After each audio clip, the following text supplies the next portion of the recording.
ក្នុងទីងងឹតតើអ្នកណាបំភ្លឺឲ្យអ្នកដើរលើភ្លឺនោះបាននៅពេលបញ្ហា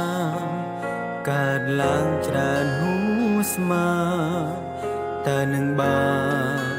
នាងណាមួយជួយដល់នាងចូលកុំអសង្ឃឹមឡើ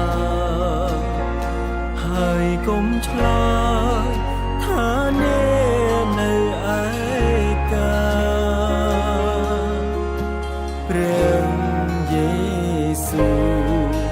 មិនបបងអ្នកឡើយណាពេលជួបបញ្ហាត្រង់នឹងជួយអ្នកនៅពេលអ្នកដួលចុងតើអ្នកណាលើកអ្នកឡើងបារម្ភពីយើងដោយក្តីស្រឡាញ់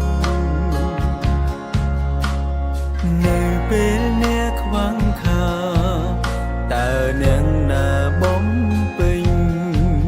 ហើយស្រឡាញ់អ្នកខ្លាំងជាងគេ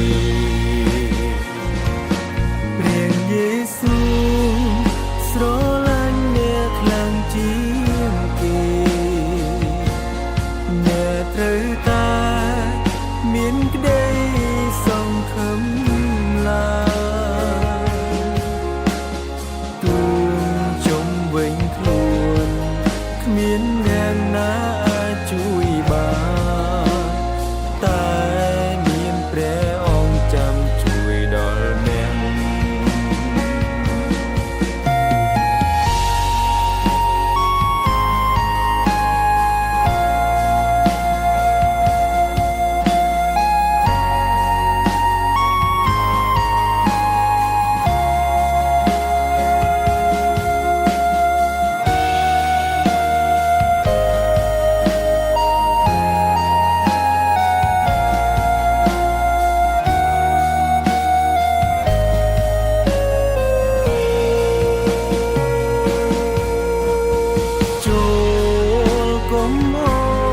សង្ឃឹម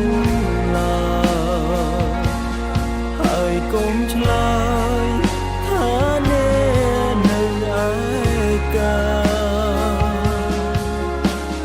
ព្រះយេស៊ូវមិនបបងអ្នកឡើយណាពេលជួបបញ្ហាត្រង់នឹងជួយអ្នកព្រះយេស៊ូវស្រឡាញ់អ្នកខ្លាំងជាងគេអ្នកត្រូវតែមានក្តីសង្ឃឹមឡើយ